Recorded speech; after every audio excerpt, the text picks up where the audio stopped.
You don't climb mountains without a team. You don't climb mountains without being fit.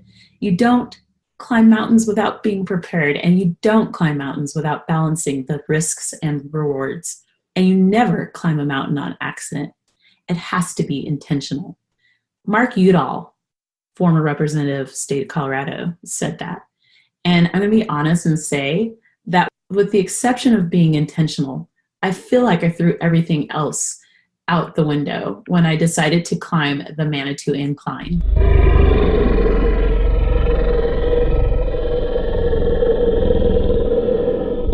Now you have to understand, I'd always heard about the Manitou Incline, and I'd done something similar in Hawaii.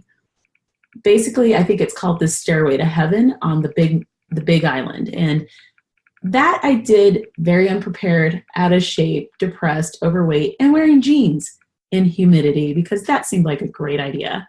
And it was hard. But I'm going to tell you right now, the Manitou Incline, which I now call the Beast, the Beast kicked my ass. There's no way around it. The Beast is legit.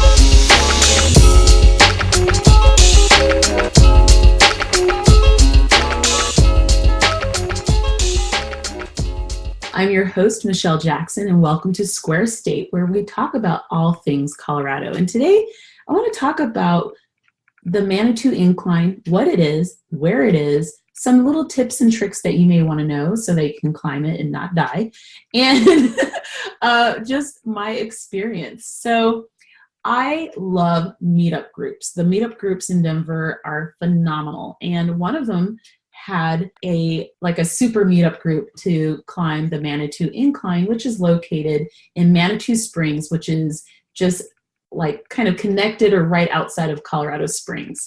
So the group and I drive down to Manitou Springs, which is a incredibly beautiful little mountain town. It's really busy this year. I was amazed. The last time that I'd been there was before torrential floods and mud, like a mudslide. So they'd experienced a horrible natural event. And I want to say, if you're concerned about going to Manitou Springs, they've recovered. It's amazing. It was wonderful. Anyway, getting down there, please do know that the traffic is crazy going down to Colorado Springs. There is a lot of construction, and Larkspur is also busy because of the Renaissance Fair. Or the Renaissance Festival. So just know that when you drive down there, sorry if you hear my phone ringing, of course you do. When you drive down there, just be prepared for that. So a couple of logistical items to be mindful of. I would really recommend that you go earlier in the day. We ended up going at about 1 o'clock. We actually departed Denver at 2, and we didn't get down there and get parked and everything and ready to hike until about 4:30. So I would strongly recommend and encourage you departing like at 7 or even 6 in the morning so that you can get it done earlier in the day when it's cooler. It was 65 degrees over the weekend, which was so wonderful. But honestly, towards the end of the climb, I wanted to die. I was so hot, and it was just so much. I was just exhausted. I was so hot, even though it was 65 degrees. So just be aware that timing can really play a role in you completing the climb. I do know of people who just weren't able to finish, and I'm not surprised. So we get to Manitou Springs and we want to park near the incline, which you can't do because after 2 o'clock, they actually close off parking. They will ticket you.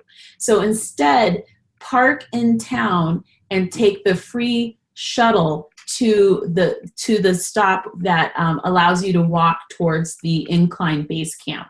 And basically, the stop that you'll get off at is where the cog rail to Pikes Peak is located. By the way, that cogs rail cog railroad, I guess is what you'd call it. It's wonderful. It's the best. I love that. I love taking it. I've done it before. I took international students on that event, and it's wonderful. So that's just a side note.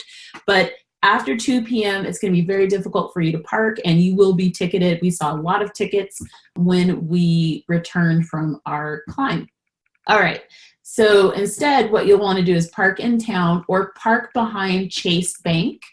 And there's only one Chase Bank, so if you Google Chase Bank when you're there, in fact, I'm gonna Google Chase Bank.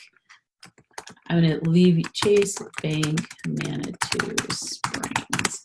So you will park at the 484 Manitou Avenue Chase Bank. You'll park behind it. You'll see a spa. There's a beautiful spa. Just park back there. There are porta potties if you're looking for a restroom before you go.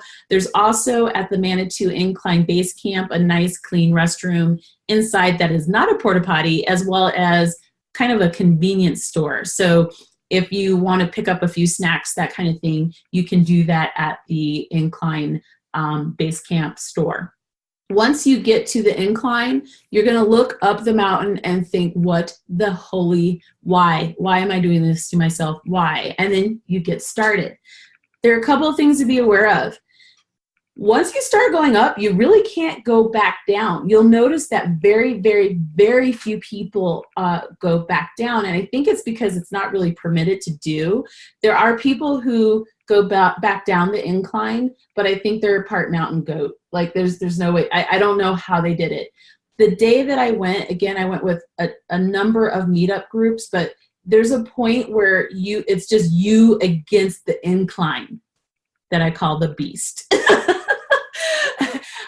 There are points where, and they've done a huge overhaul of the incline. There's steps everywhere. It's very well maintained. It looks amazing.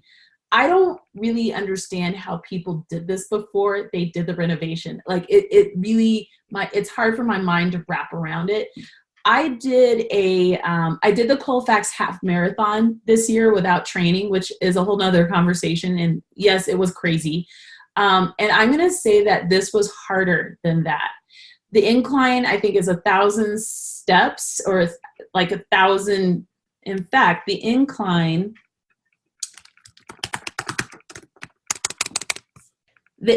is basically a mile from start to finish. It is a 2,000-foot elevation gain. So be really aware of how elevation can affect your fitness, like your fitness and elevation. There were points where I was crawling up the stairs. It wasn't just myself. A lot of us were, because some of the stairs are really high. I'm only 5'4". The taller you are, probably the easier it would have been at some of those different points. I started taking a lot of breaks. I was sweating profusely. Again, it was 65 degrees. The football players, who were really hot, by the way, I wanted to get their number, but I couldn't because we all looked like we were going to die. The football players who were in front of me were, I mean, everyone, it was hard. They would stop. They were scrambling. Everyone was having the same experience. I saw all different types of people on the incline. A couple of kids, I would say that you need to really know your kid if you're going to do this with them. I would not bring small children unless you're like, again, like part mountain goat and you think you can manage that. When you are getting higher and higher in elevation and you look behind you to see like the scenery, I occasionally felt like I would fall off the mountain. Like I had some weird sense of vertigo. I heard other people saying that. Like I just felt very nervous. It was hard. I brought a lot of water. I had snacks.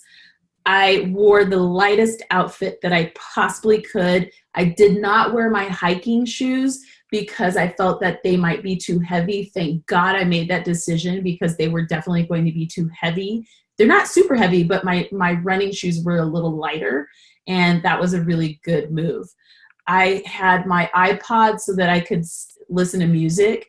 And there was a point where one of the girls was who was in the group with me, she was just speaking in tongues. Like she was so exhausted that I could not understand what she was saying. Like, I think she thought she made sense, but she really didn't. Like, it was just gobbledygook. She was that exhausted. I ran into someone's dad who was clearly not in shape and should not have been pushing himself. And it was at a point where he should not have continued on, and he was not sounding good. So I would say with this climb, you really, really, really, really need to listen to your body. It is not something to be trifled with. One of the best things about the climb is that there is now the bar trail connecting to the top. Do the bar trail going back down. Do not walk back down the path. One, because it's really dangerous, but two, because the trail is just so much easier. Oh my God. And it took me there are a lot of people who run down the bar trail. I walked down it because I was just worn out. And I'm going to say that this was really, there was a point where it was just not even physical. It was just mentally, I was like, oh my God, why did I do this to myself? I was so excited when I finished. I feel so proud of myself. I can't believe that I finished. It was really hard. I would do it again. I definitely would. And make sure that once you get to the top, you just go down bar trail. It's kind of to your left. You'll see it to your left. There's a part on the path where there's like a tree over it. So just be aware towards the top, there's a part where it's kind of hard to tell where the trail is. It is worth doing. It is really hard to do. I now call it the beast. I conquered the beast. I'll include a link in the show notes. It's coloradolovehub.info/Manitou-incline with different equipment suggestions, what I did, snacks, things like that. So anyway, thanks for listening. If you do the incline or you have done the incline, please do share your tips, tricks, and how you've been able to do it. I did meet people who've done it multiple times. I met people who've done it in 30 minutes. I did not do it in 30 minutes. It took me a couple of hours. It kicked my ass. I hope that I can cut the time down the next time I go. I just was worn out, and I've been working out. I've been working on fitness, things like that. And it took me hours to do. And there were other people that were so far behind me. I will say that the meetup group was wonderful. They cheered me on when I was at that last point. And it kind of feels like there's 3 different sections to the trail, to the incline. So there's the first part where you're like, oh my God, this is legit. This is a lot. The second point where you're like, oh my God, I don't know if I can even, what have I done to myself? The third part where you're like, are we there yet? Like, literally, I was like, when does this end? So let me know if you've done the Manitou Incline. Send pictures. That would be awesome. This podcast episode will have a blog post connected to it. So it'd be fun to see some pictures and have some pictures shared on that. So anyway, have a great day. Thank you for listening. If you have any ideas for shows, any cool other physical feats that I could be doing, I'm eyeing the one down in Telluride where you climb the side of the mountain. You know what I mean? You're like on the side of the mountain.